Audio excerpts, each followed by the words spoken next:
Assalamualaikum warahmatullahi wabarakatuh.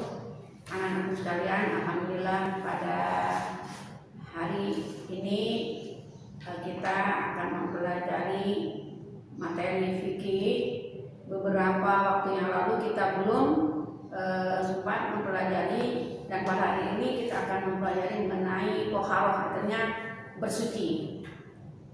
Di dalam bersuci yang akan kita pelajari nanti bersuci daripada haid. Jadi toharoh itu artinya bersuci. Kemudian dalam toharoh ini terbagi dua macam. Satu, toharoh hadas besar, dan kedua hadas kecil. Nah, kalau yang hadas kecil itu bisa kita basuh dengan hanya berwudu.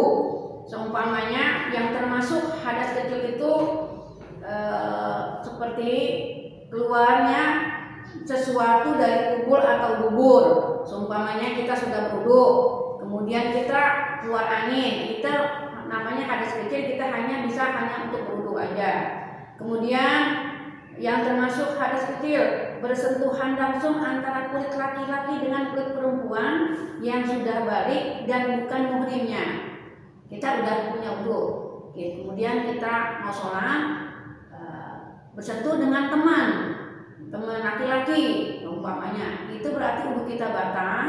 Kita harus wudu kembali, tidak boleh langsung sholat. Nah, itu contoh-contoh daripada hadas kecil. Yang akan kita pelajari di sini adalah hadas besar mengenai haid. Haid ini biasanya ini bagi perempuan. Sekarang ini banyak anak-anak perempuan itu kelas 4 aja sudah mulai haid.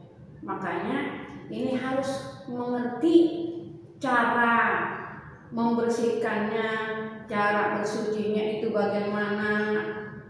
Ya, di sini mengenai haid. Haid itu berasal dari bahasa Arab yang artinya itu mengalir. Nah, menurut istilah haid itu adalah, atau menurut ilmu fikih adalah haid darah yang keluar dari rahim perempuan secara alami. Jadi pengertian haid adalah darah yang keluar dari rahim perempuan secara alami, bukan disebabkan karena dia itu luka atau disebabkan karena dia sakit atau setelah dia melahirkan. Memang ini sudah alami bagi seorang perempuan.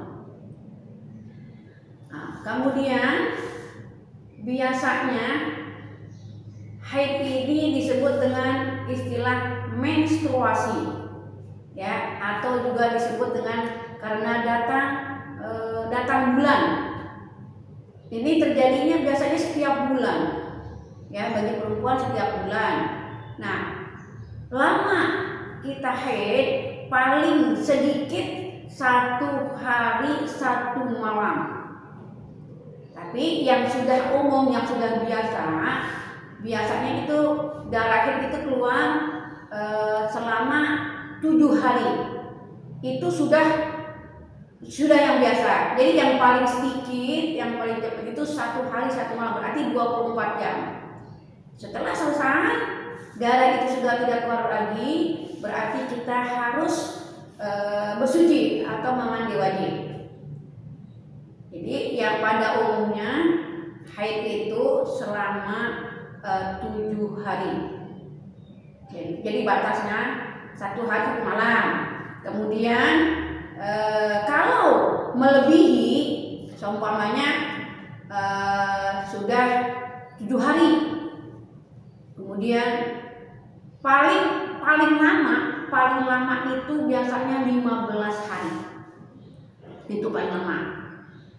Nah, kemudian kalau sudah 15 hari, kemudian 16 hari masih keluar juga, itu berarti darahnya darah istihadah. Itu darah penyakit. Kita wajib mengerjakan sholat.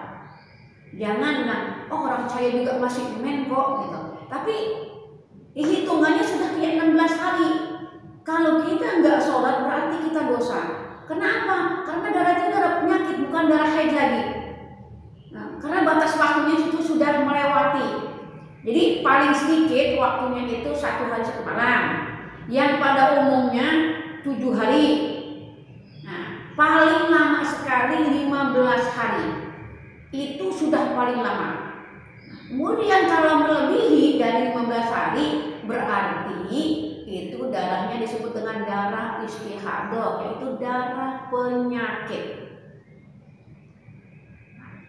Jadi anak wanita ini harus mengerti, ya, harus mengerti karena sekarang ini kalau saya lihat udah kelas 4 kadang-kadang sudah ada yang menstruasi atau yang haid, ya. Makanya dari sekarang Bu Guru mengajarkan bagaimana cara menghilangkan hadas besar atau antaranya itu mandi haid. Jadi batas waktu haid paling sedikit 1 hari 1 malam. Kedua, yang sudah umumnya biasanya yang paling itu 7 hari. Nah, yang ketiganya paling lama sekali 15 hari. Lebih dari 15 hari berarti darah istihadah kita wajib mandi dan wajib sholat. Kemudian tanda-tanda balik bagi perempuan, ya, tanda-tanda balik bagi perempuan. 1, telah mencapai usia 9 tahun. Biasanya kalau umur 9 tahun ini dihitungnya itu dari mulai kita lahir. Dilihat umur 9 tahun kok saya dan 9 tahun belum juga menstruasi gitu kan biasanya. Nah, memang yang namanya menstruasi itu lihat dari kesuburan, ya, kesuburan seseorang wanita itu. Kalau memang dia subur pasti kadang-kadang umur 9 tahun sudah mulai men atau menstruasi atau haid. Nah, kemudian tanda-tanda yang kedua bagi perempuan yang sudah balik, kedua itu ikhtilam. Ikhtilam itu disebut kalau kita bilang dengan keluarnya air mani. Ya, keluarnya air mani itu menandakan bahwa seorang perempuan itu sudah mulai balik. Kalau sudah mulai balik, berarti perbuatan-perbuatan yang wajib dosanya ditanggung sendiri. Kalau dahulu, kalau kamu masih belum balik, itu dosanya biasanya ya ditanggung sama orang tuanya. Kalau orang tuanya sudah memerintahkan kamu sholat, tapi kamu juga nggak sholat, tapi orang tua sudah memerintahkan sholat, tapi kamu sendiri nggak mengerjakan, ya itu dosanya tanggung sendiri, walaupun kamu dalam keadaan belum balik. Nah, tapi kalau kamu sudah balik, berarti semua perbuatan-perbuatan yang diwajibkan Allah wajibkan, berarti kamu yang tanggung sendiri. Jadi pertama, tanda-tanda perempuan yang sudah balik, kita umur 9 tahun. Kedua, keluar mani atau yang disebut dengan ikhtilam.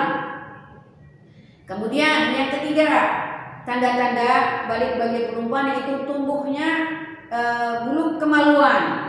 Ya, kadang-kadang tuh suka ada tumbuh 1, lalu pendek, nanti lama-lama akan tumbuh banyak.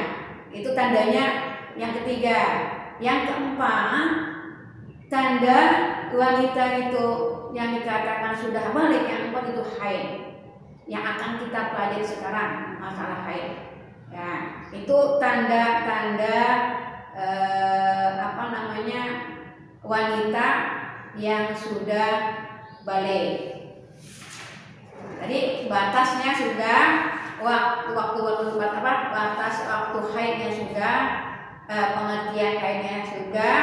Nah, nanti cara mandi dan larangan-larangan bagi orang yang haid itu apa aja sih? Ya, larangan-larangan ketika kita sedang haid. Yang pertama biasanya itu kalau orang sedang haid itu dilarang berpuasa atau dilarang berpuasa. Pertama dilarang sholat dulu. Orang yang sedang haid itu dilarang sholat, ya, dilarang sholat karena di situ di dalam ayat dalam surat dalam hadis dikatakan bagi wanita yang haid tidak mengerjakan sholat dan tidak mengerjakan puasa. Yang kedua, orang wanita yang sedang haid itu dilarang mengerjakan tawaf. Tawaf itu mengelilingi Ka'bah sebanyak 7 kali. Jadi kalau kita mengerjakan haji, kemudian di sana kita mengalami haid, nah itu kita dilarang, tidak boleh melakukan tawaf. Yang ketiga, larangan bagi orang yang sedang haid itu membaca Al-Quran. Baca Al-Quran ini tidak boleh juga. Jangan-jangan memegang aja juga tidak boleh. Kemudian membaca, menyentuh itu dilarang bagi orang yang sedang haid. Yang kelima itu berada di masjid. Kadang-kadang kan kamu itu suka main di masjid, padahal lagi haid. Itu tidak boleh. Dikhawatirkan nanti darahnya itu bisa kececeran kemana-mana di masjid itu, karena di masjid itu tempat beribadah, ya, tidak boleh. Jadi hal-hal yang dilarang ketika haid: 1, tidak boleh mengerjakan sholat; 2, tidak boleh mengerjakan puasa; 3, tidak boleh mentawaf; 4, tidak boleh membaca Al-Quran atau menyentuh mushaf Al-Quran. Yang kelima, berada di dalam masjid. Itulah pelajaran-pelajaran yang pada hari ini. Mudah-mudahan kamu dapat memahami dalam pelajaran menahid. Insya Allah minggu depan kita akan lanjutkan masih masalah haid.